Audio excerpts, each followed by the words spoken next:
Hi, this is Hinojosa from Choose Positive. Today, I am so happy to welcome New York Times bestselling author and one of my personal favorites, Kris Carr.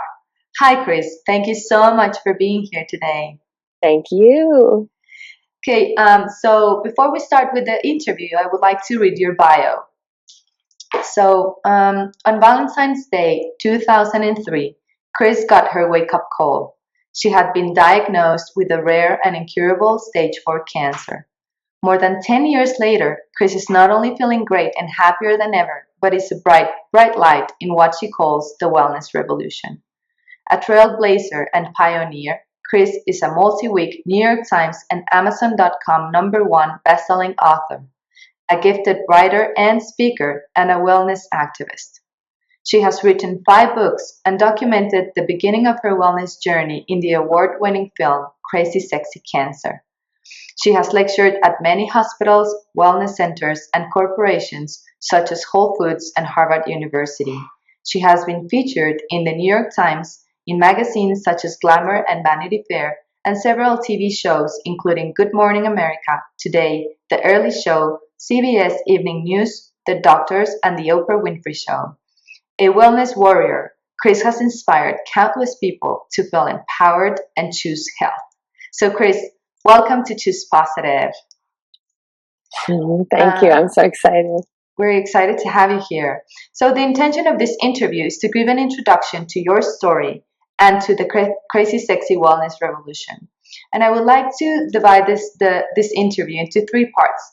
First, choose life, then choose nutrition, and then choose prevention. And so, starting with choose life, we would love it if you could tell us your story, starting with life before the diagnosis, and then the prognosis. Sure.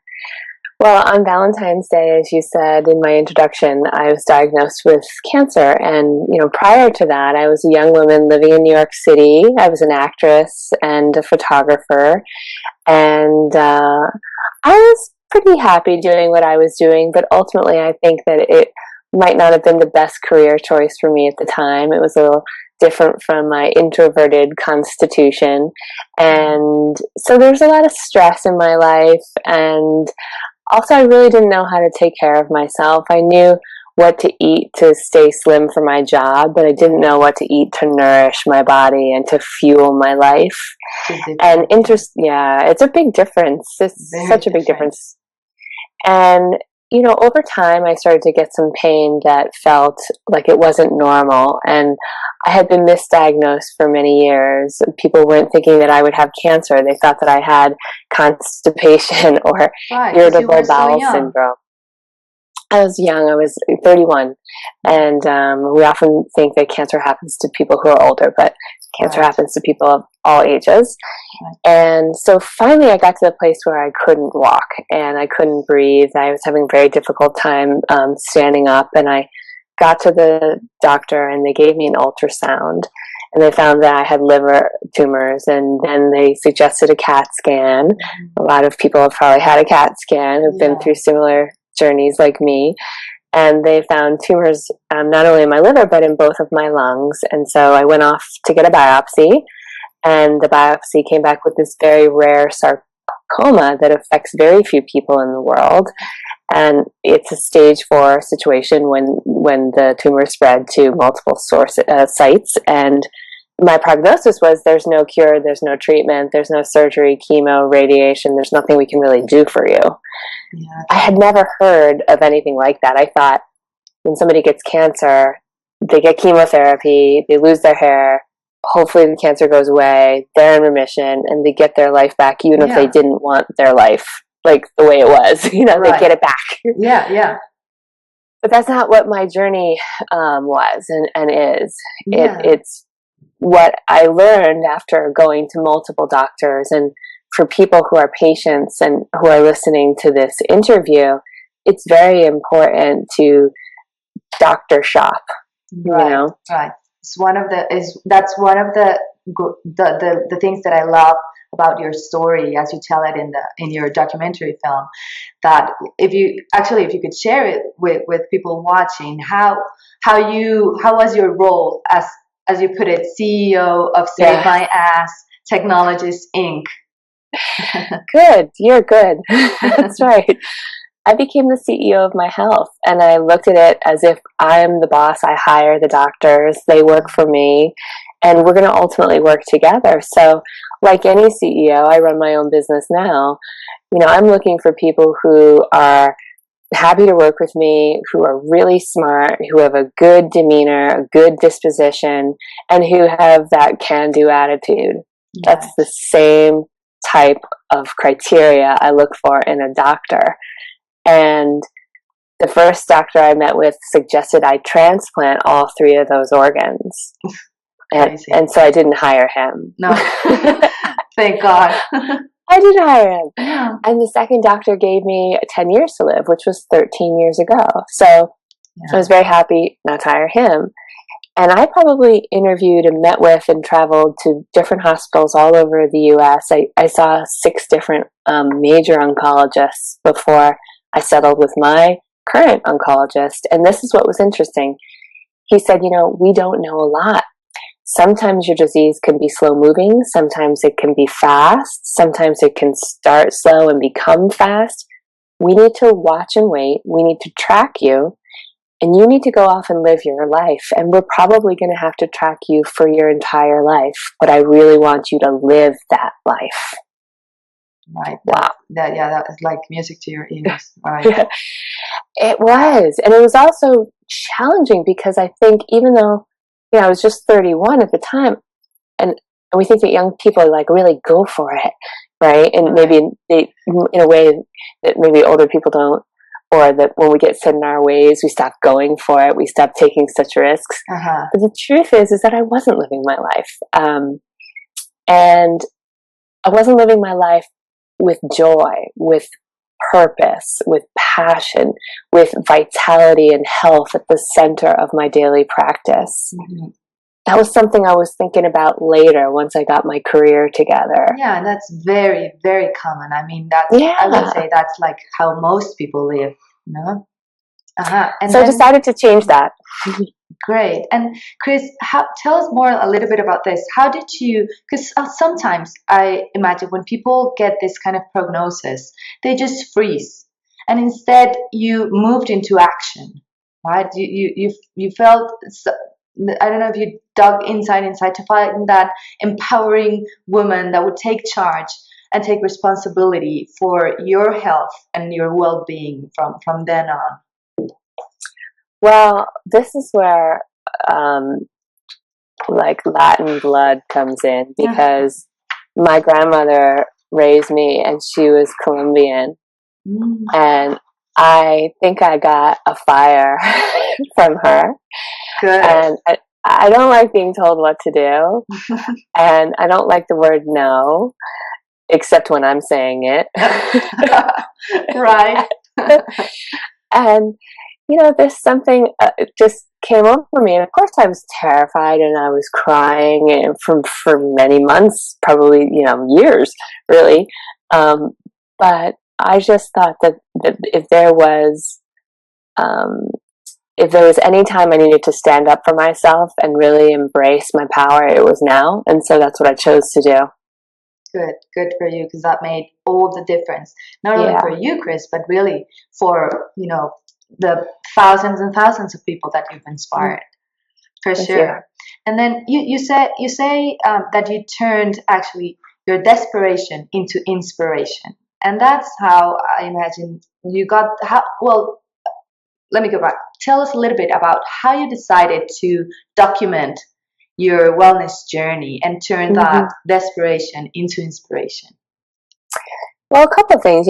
Creativity is the center of my spiritual practice. And the one thing about growing up as a performer or a photographer, all the different things that I did and I loved that became careers for me, is creativity would connect me to my spirit. And so in a time where I felt very out of body and very scared of my body, I turned to my creativity to ground me and to give me a focus. And so that was part one. And part two was, because there was no cure and I couldn't do traditional treatment, it inspired me, that desperation to inspiration, inspired me to learn about nutrition, about lifestyle practices, about functional medicine, because I wanted to participate. I didn't want to just sit there and say, oh, well, I can't do anything, so I might as well just sit here and be depressed.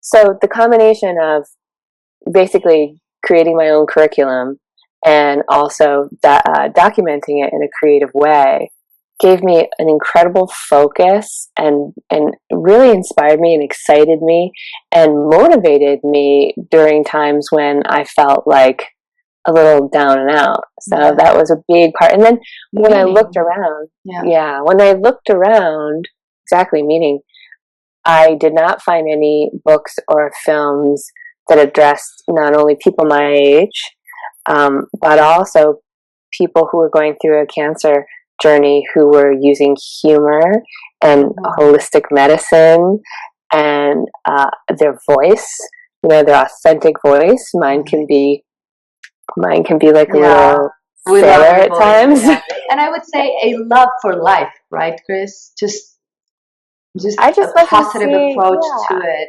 Exactly. Good. Yes. Yeah. Well, and that takes us nicely into part 2, which is choose nutrition, and in comes crazy sexy diet. And from this book, you define the diet as, you say, the crazy sexy diet is a low-fat vegetarian or vegan program that reduces inflammation and balances the pH of your dazzling body with lush whole foods, low glycemic fruits, raw veggies, alkalizing green drinks, and super powdered smoothies. So I would imagine that for some people, some things about this definition are not very clear. So I would love it if we could go through the pieces of it so that everyone can understand what is it about the crazy sexy diet, the crazy sexy lifestyle that really help you thrive, in terms of health and happiness and life in general. Yeah. So can we start with what is inflammation? Well, inflammation is basically the root cause of most chronic diseases. And what we know to be true, like we've all experienced inflammation in some way. Sometimes it can be because you have a cut or you bang your body and there's a swelling that happens, or there's a burning that happens, and your immune system, inflammation is positive too. Your immune system is flooding in to deal with the wound or to deal with the invader. Maybe there's a bacteria. But what happens when we have chronic inflammation is we have this silent, ongoing attack that's happening in our body. And oftentimes our body gets confused. It doesn't know what it's attacking. And it can start to attack ourselves, start to literally attack us. Mm-hmm. And so what I had learned in my journey when I started to study this is that inflammation primarily comes from lifestyle practices. So whether we're smoking, drinking too much, eating too many animal products or fake foods, sugar, all that stuff, especially in the United States, we want everything to be fast, cheap, easy, convenient. We're very busy. We don't necessarily sit down with our families. A lot of people don't know how to cook. Mm-hmm. We don't necessarily come from a traditional culture like where you come from. Yeah. So it's not necessarily in our blood in the United States to actually embrace this sort of way of living. And that's where I am so grateful to be raised by my grandmother, because as much as I didn't really know how to cook, I knew that she was a cook. She was a chef growing up when I was little. And the way she would make her food, everything was fresh, everything was real. And we sat down and we ate it, and we really enjoyed the time that we would spend together. And she could make anything. There were times when we didn't have much money, and my grandmother could turn the basic ingredients into such a feast. Yeah. And what I learned from watching her in the kitchen was food is not only medicine, which I had figured out on my journey, but food is love. Food is love. And so I created a practice around reducing inflammation. So removing or as I said, reducing the things in our lives that create that inflammation. So again, the processed foods, the packaged foods, the convenience foods, sugar, fake fats, and really turning to whole foods. And for me, primarily whole foods from the plant kingdom. Exactly. And what you also talk a lot about in your book and in your talks and everything about our body's pH. And how can you please tell us a little bit about what is it and why is it so important for our health? Yeah, well, here's the thing about your body. The pH scale, which basically goes from 0 to 14, and 7 is about neutral, right? We have pH in our body, and throughout our body, the pH varies. And the blood pH is the most important measurement.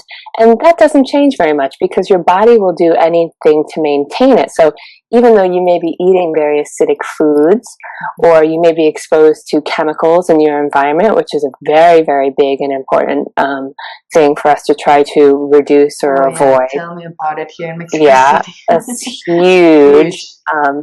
So these things start to disrupt our body. And what I find is, though we can't control the pH of the blood, our bodies do that for us, but when we're consuming things that are very acidic, and you can almost substitute out inflammatory for acid, because things that are acidic tend to be very inflammatory. When we're consuming those things on a regular basis, not just like on occasion or at a birthday party, or because you're craving something crazy once in a while, but like on a day-to-day, everyday basis, that really disrupts the body. And so what the body will do is it'll mine minerals from your bones and your teeth and your organs to neutralize those acids. And ultimately, that's one of the leading sources of osteoporosis, right? So we think that we need to be drinking all this milk for calcium. Milk, it does the body good. But milk can actually be quite acidic, especially milk from factory farms, and it could make us mine minerals, right, from our bones and our teeth. So it's we don't have to get too scientific or too consumed with the hows and the whys of how to get well. But I think what we do need to realize, just to make it simple for everybody, is we need to be eating more plants. Right. We need to be eating real food, and we need to be making it ourselves as much as possible. Yeah, and like they say, don't eat anything your great-great-grandmother wouldn't recognize as food. Yeah, it's a good thing to do. And then, Kris, your motto going into this, increasing the amount of plant-based or plants that we eat. One great way to do it, and one that you talk about a lot, is juicing. And you say your motto is make juice, not war. Yeah. So can you please tell us a little bit about the benefits of juicing, and why is it so good to incorporate that into our daily routine? Well, we're supposed to be getting like 5 servings of fruits and vegetables a day, 5 or more. And very few of us are even getting 1 serving. And so one of the best ways to make sure you're getting your daily dose of veggies and fruits, which are filled with antioxidants, phytochemicals, which are the cancer fighters, vitamins, minerals, enzymes. One of the best ways to get those is to either make a green juice, or a healthy vegetable juice with maybe a little bit of fruit, or to make a healthy smoothie. And I do this every single day. I think it's the best, what do they call it, flu shot. It's highly preventative. Yeah, that's great. And it's incredibly hydrating and nourishing, and it's so healing for your body. And really, when we think about how much fake energy we run on, whether it's fueled by caffeine or fueled by sugar, juicing and making healthy smoothies is like real energy, real nutrients. And then you find that you start to want less of the stuff that gives you these sugar highs and lows. You find your own center and your own balance. So I highly recommend it. And look, if people don't have juicers, that's okay. If you have a blender, make smoothies. But if you do have a juicer, I like to alternate. One morning I have a green juice. The next morning I'll have a nice green smoothie. and I make enough so that I can have another glass later in the day. And it's helped with everything in my life. It's helped with my sleep, with my skin, with my immune system. I think it's helped with my overall well-being. Even with it helps us with our moods, right? Oh, yeah, definitely. Right. So the other big one, I think, here is the choosing low glycemic foods. And you talk about sugar being just, or you compare it to crack. Like, could you please explain a little bit further? Why do you compare it with crack? Well, it's highly addictive, and I think it's the biggest cause of so many of the diseases. Next to inflammation, when sugar is very inflammatory, it's the biggest cause of so many of the diseases we're facing today. Now, our bodies are just not meant to run on this type of sugar. We're not eating sugar with fiber, right? We're eating white sugar, pure sugar. Sugar with fiber, when we have a beautiful mango or a peach or, whatever fruits are traditional to your culture, we're getting that fiber. We're also getting all the vitamins and all of the nutrients. But the fiber, why I keep bringing that up, is it helps to regulate the blood sugar, right? So when our blood sugar spikes and crashes, we can get what's known as insulin resistance, which again is the first phase of a chronic disease, primarily type 2 diabetes. So, and we know that type 2 diabetes and obesity link hand in hand. We know that obesity links hand in hand with cancer. So you can start to see the domino effect of what happens when we eat things that don't really help our well-being, primarily sugar. So there's something known as the glycemic index, which is a very helpful tool. You can Google it and you can find it online. And it'll tell you what types of foods are very high in sugar and what type of sugar. And what types of foods have less sugar, primarily the fruits, and how we should consume them. And I think what also I've noticed by eating less sugar is, you mentioned mood earlier. That's been very helpful with my mood, with low levels, definitely with low levels of depression, and also with my immune system. I travel a lot for work, and if I find myself without my snacks, because I bring a lot of my food with me on the plane, and let's say I rely on some cheap sugar at the airport, I can tell you I'm going to get a cold within 24 hours. Really? Yeah, because my body is so clean at this point, and it's travel stress and eating sugar, and oftentimes not sleeping so well in hotels, and it starts to add up, and I can get that tickle, and I'm like, I knew I shouldn't have had that candy bar. Oh, it's so good. Yeah, I know, but they taste so good. It's sugar. And here's the thing. It's not that we can't have sugar anymore. It's not that we can have a delicious, passionate piece of dark chocolate or a wonderful dessert that's made from scratch. But again, it's just about the number of processed foods and the amount of the onslaught of sugar that we have, breakfast, lunch, dinner. Look at kids. You look at cereal boxes in grocery stores and you see the amount of added sugar. These kids are going to school with, 12 teaspoons, 15, 18, 20 teaspoons of white sugar. Yeah, that's all. And we wonder why they're having a hard time concentrating, why they have ADD, why they're aggressive, why they have issues with learning. It's it's coming back to what so many of us are eating. Yeah, and getting fat even, and you wouldn't imagine, but Mexico, I think, is now one of the top or the number one country in fat, with people in overweight, and that's a lot because of the sugar that we are drinking in sodas and just doing it. So sugar, I think, for Mexico definitely, and I'm sure that for Latin America and the world, is one of the key things that is harming our health. So if we could just try to start there and reduce it, it would make wonders for our health, right, Kris? Oh, absolutely. And I don't know if this is true, but so I'll ask you a question now. Is a lot of the sugar you're consuming is probably imported from our junk food system. It is. So Don't eat like Americans.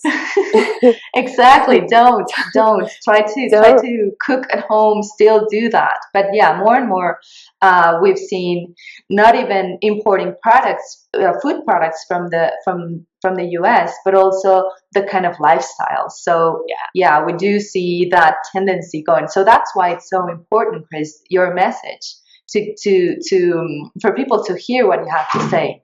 No, and that takes us to our third part of the interview, which is choose prevention, because we don't have to wait to get sick, or we don't have to get sick at all to choose a better lifestyle. And so in that, I would to start participating in our well-being, in our well-being. So for that, what would you say, Kris, in your experience? What are the simple steps that we can, or one or two simple steps that we can do to start with this? Well, I just want to say I'm so glad that you asked that question. And for people who are listening, I've been living with a stage 4 cancer for 13 years. And one of the reasons why I talk about prevention is I don't want anybody else to live with a stage 4 cancer for 13 years. Yeah. I want you all to be able to feel healthy and happy, and to not find yourself in the hospital system. It's so much easier to take care of yourself before you get sick. Yeah. But oftentimes we wait until that wake-up call. So don't wait. Don't wait anymore. Don't wait. And I can tell you, even though that I've been living with cancer, I feel so much better and so much healthier and so much happier now. So this journey has been a big blessing for me in many ways, because I'm stubborn. So I don't know if I would have woken up any other way. Yeah. But okay, so let's talk about a couple of things. We mentioned a few already, which is eat more vegetables. And for me, that's 3 times a day. I have fruits and vegetables on my plate 3 times a day. Good. So breakfast, lunch, and dinner. Lunch, and dinner. Make sure you have some veggies in there. Yeah, every day you're having your vegetables, you're having some fruit. And that's one of the reasons why juicing and making smoothies is helpful, because for breakfast, you've got that meal covered, right? You've got your fruits and vegetables and your juices and smoothies. And so we're eating more plants. Number 2 is, again, just to remind people, the fake foods, if your grandmother wouldn't have made it and ate it, and your great-grandmother certainly wouldn't have made it and enjoyed eating it, don't eat it. Don't eat it. Go back to the kitchen. Go back to family life. Make real food. And then the last piece, that I would suggest is really look at your lifestyle. I remember a teacher telling me of sleep and exercise and healthy diet and not smoking. Like, what's the most important thing to health? And everybody thought they had the answer, right? But the answer was this. It's the thing that you're not doing. Wow. It's so profound. And so if you're having a very hard time sleeping, if you are very addicted to alcohol or to cigarettes, like whatever your thing is, take a look at it. And in 2015, 16, 17, as you continue to listen to this interview for hopefully many years to come, look at the thing that's holding you back and focus on that. Right. And for some people it might be, I just don't exercise anytime. I sleep well, but I never exercise. Okay, exercise is your new spiritual practice. I love that. Yeah, that's great. We all have that one thing. And even if we can think, some people may think of a couple, just choose one. Choose the most pressing one. Yeah. That's great, Kris. I love it. And so I wanna actually thank you for taking all of this, everything that you learned for cancer patients, and taking this knowledge to a wider audience, because as we said, this information is so important for people to look at their what they're doing, their nutrition, their lifestyle, and everything, and take responsibility for their own health. So I want to thank you so much for sharing all this information, for starting the wellness revolution, and just for being here today with us, Kris. Thank you. Thank you for having me, and thank you for bringing this to all the Spanish speaking brothers and sisters that I have that I don't know. So thank you. Yeah. Thank you. Me encantaría saber cuál ha sido tu experiencia o qué preguntas tienes. Por favor, déjanos un comentario aquí abajo. Y si te gustó este video, por favor compártelo con tus familiares y amigos. La buena vibra es contagiosa. Muchas gracias por ser parte de Choose Positive. Soy Hinojosa y nos vemos pronto.